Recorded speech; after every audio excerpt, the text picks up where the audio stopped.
10월 15일 성경 읽기 시간입니다. 우리 오늘은 마태복음 27장에서 28장에 있는 말씀을 읽겠습니다. 27장.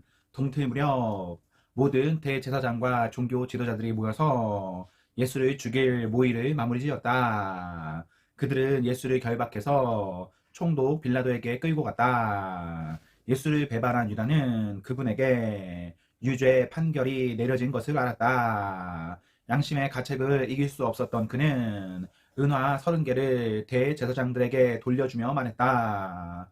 내가 죄를 지었소. 내가 죄 없는 사람을 배반했소. 그러나 그들이 말했다. 우리가 알 바 아니다. 그것은 너의 문제다. 유다는 은화를 성전 안에 던지고 떠났다. 그는 밖으로 나가서 목을 베어 죽었다. 대제사장들이 은화를 집어들었으나 그것을 어떻게 처리해야 할지 막막했다. 살인의 대가로 받은 이 돈을 성전에 헌금으로 바치는 것은 옳지 않소. 그들은 그 돈으로 토기장이의 밭을 사서 노숙자의 묘지로 쓰기로 결정했다. 그래서 그 밭에 살인의 밭이라는 이름을 붙였고 지금까지도 그렇게 불리고 있다. 그리하여 예레미야의 말이 현실이 되었다.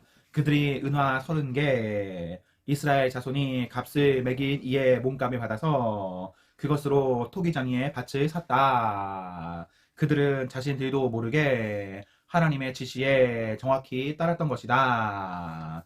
예수께서 총독 앞에 서자 총독이 물었다. 내가 유대인의 왕이냐? 예수께서 말씀하셨다. 내가 그렇게 말하면 그렇다. 그러나 대제사장과 종교 지도자들이 맹렬하게 고발을 퍼부었을 때 예수께서는 아무 말씀도 없으셨다. 빌라도가 예수께 물었다. 저 긴 고발 목록이 들리느냐? 뭐라고 말해야 하지 않겠느냐? 예수께서는 침묵을 지킬 뿐 그 입으로 한마디 말도 하지 않으셨다. 그것은 총독에게 아주 깊은 인상을 남겼다. 명절 중에는 우리가 지명하는 죄수 하나를 총독이 사면해주는 오랜 관례가 있었다. 때마침 예수 바라바라 하는 악명 높은 죄수가 감옥에 수감되어 있었다. 빌라도가 무리 앞에서 말했다. 여러분은 내가 어떤 죄수를 놓아주기를 원하오? 예수 바라바요? 아니면 그리스도라 하는 예수요? 빌라도는 그들이 예수를 자기에게 넘긴 것이 순전히 악의에서 비롯된 일임을 알고 있었다. 재판이 아직 진행 중일 때 빌라도의 아내가 말을 전해왔다. 이 고귀한 사람을 재판하는 일에 상관하지 마세요. 내가 그 사람 꿈으로 밤새 뒤숭숭했습니다. 한편 대제사장과 종교 지도자들은 무리를 부추겨 바라바의 사면과 예수의 처형을 요구하도록 했다. 총독이 물었다. 여러분은 내가 두 사람 가운데서 누구를 놓아주기를 원하오? 그들이 말했다. 바라바요. 그럼 그리스도라 하는 예수는 내가 어떻게 하면 되겠소? 그들이 일제히 소리쳤다. 십자가에 못 박으시오. 그가 따졌다. 무슨 죄목 때문이요? 그러나 그들은 더 크게 소리쳤다. 십자가에 못 박으시오. 빌라도는 아무 성과도 없이 자칫 폭동이 나려는 것을 보고 대야에 물을 가져다가 우리가 다 보는 앞에서 손을 씻으며 말했다. 나는 이 사람의 죽음에 대한 책임에서 손을 떼겠소. 지금부터는 여러분의 소관이요. 여러분이 재판관이고 배심원이요. 우리가 대답했다. 우리가 책임지겠소. 우리 자손들이 책임지겠소. 빌라도는 바라바를 사면해 주었다. 그러나 예수는 채찍질한 뒤에 십자가에 못 박도록 넘겨주었다. 총독 수하의 병사들이 예수를 총독 관저로 데리고 들어가서 부대 전체를 모아놓고 히히덕거렸다. 그들은 예수의 옷을 벗기고 빨간색 긴 겉옷을 입혔다. 그리고 가시나무로 엮은 왕관은 그분 머리에 씌웠다. 그들은 그분의 권위를 인정한답시고 오른손에 휘처럼 막대기를 쥐어주었다. 그러고는 그분 앞에 무릎을 꿇고서 예를 갖추는 신용을 하며 조롱했다. 유대인의 왕 만세. 그들이 말했다. 만세. 또 그들은 예수께 침입했고 막대기로 그분의 머리를 때렸다. 실컷 즐기고 나서 그들은 겉옷을 벗기고 다시 그분의 옷을 입혔다. 그런 다음 십자가에 못 박으려고 끌고 나갔다. 가는 길에 그들은 시몬이라는 구레네 사람을 만나 그에게 예수의 십자가를 지게 했다. 해골 언덕이라 하는 골고다에 이르자 그들은 포도주와 몰약을 섞어서 만든 가벼운 진통제를 예수께 주었다. 그러나 예수께서 맛보시고는 마시려 하지 않았다. 병사들은 예수를 십자가에 못 박고서 그분이 죽기를 기다리는 동안 그분의 옷가지를 나눠 가지려고 주사위를 던지며 시간을 보냈다. 그분의 머리 위에는 이 사람은 유대인의 왕 예수다 라고 쓴 팻말이 붙어 있었다. 예수와 함께 죄수 두 사람도 십자가에 달렸는데 하나는 그분 오른쪽에 다른 하나는 왼쪽에 달렸다. 길이 가던 사람들은 슬픈 척 고개를 저으며 예수를 조롱했다. 성전을 허이고 4일 만에 다시 짓겠다고 으스대던 내가 아니냐.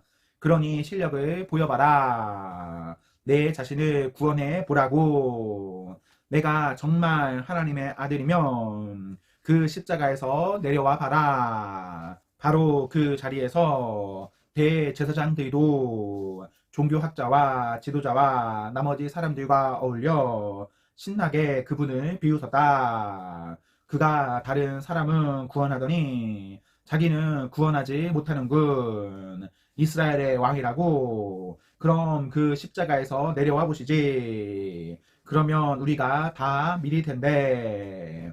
하나님을 철석같이 믿더니만 어디 하나님이 이제 자기 아들을 구해주시나 보자.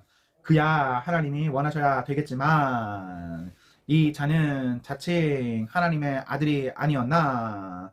예수와 함께 십자가에 못 박힌 두 죄수까지도 조롱에 가세했다. 정오부터 3시까지 온 땅이 어두워졌다. 오후 중반쯤에 예수께서 깊은 데서부터 신음하며 큰 소리로 부르짖으셨다. 엘리 엘리 라마 사박다니. 이 말은 나의 하나님 어찌하여 나를 버리셨습니까? 라는 뜻이다. 곁에서 그 말을 들은 몇몇 사람들이 이 사람이 엘리야를 부른다 하고 말했다. 그 가운데 한 사람이 달려가서 손뭉치를 신 포도주에 적셔서 장대에 달아올려 그분께 마시게 했다. 다른 사람들은 그렇게 서두를 것 없다. 엘리야가 와서 그를 구해주나 보자 하고 놀려댔다. 그러나 예수께서 다시 한번 크게 소리 지르시고 숨을 거두셨다. 그 순간 성전의 휘장이 위에서부터 아래까지 둘로 찢어졌다. 지진이 일어나서 바위들이 갈라져 산산조각 났다. 그뿐 아니라 무덤들이 열리면서 무덤 속에 자고 있던 많은 믿는 이들의 몸이 살아났다. 예수께서 부활하신 후에 그들은 무덤을 떠나 거룩한 도성에 들어가서 많은 사람들에게 나타나 보였다. 경비대장과 그와 함께 있던 사람들은 지진과 그 밖에 일어난 일을 보고는 몹시 두려웠다. 그는 말했다. 이 사람은 하나님의 아들이 틀림없다. 또한 많은 여자들이 멀리서 지켜보고 있었는데 그들은 예수를 섬기려고 갈릴리에서부터 그분을 따라온 사람들이었다. 그들 가운데 막달라 마리아, 야고보와 요셉의 어머니 마리아, 세베대의 두 아들의 어머니도 있었다. 그날 오후 늦게 예수의 제자인 아리마대 출신의 한 부자가 왔다. 그의 이름은 요셉이었다. 그는 빌라도에게 가서 예수의 시신을 거두게 해달라고 청했다. 빌라도는 그의 청을 들어주었다. 요셉은 시신을 가져다가 깨끗한 세마포에 싸서 최근에 바위를 깎아서 만든 자신의 새 무덤에 모셔두고 큰 돌을 굴려 입구를 막고 나서 그곳을 떠났다. 그러나 막달라 마리아와 다른 마리아는 남아서 무덤이 잘 보이는 곳에 앉아 있었다. 해가 진 후에 대제사장과 바리새인들이 빌라도에게 면회를 청했다. 그들은 말했다. 총독님, 저 거짓말쟁이가 살아있을 적에 내가 사흘 후에 다시 살아날 것이다 하던 말이 이제야 생각났습니다. 사흘째 되는 날까지 무덤을 봉인해야 되겠습니다. 그의 제자들이 와서 시체를 훔쳐 가서는 그가 죽은 자들 가운데서 살아났다고 하면서 떠들고 다닐 가능성이 높습니다. 그렇게 되면 우리의 처지가 전보다 더 곤란해집니다. 나중 속임수가 처음 속임수보다 더 해를 끼칠 수 있습니다. 빌라도가 그들에게 말했다. 당신들에게 경비대가 있을 것 아니오. 가서 힘껏 지키도록 하시오. 그들은 나가서 돌을 봉인하고 경비병을 세워 무덤을 단단히 지켰다. 28장.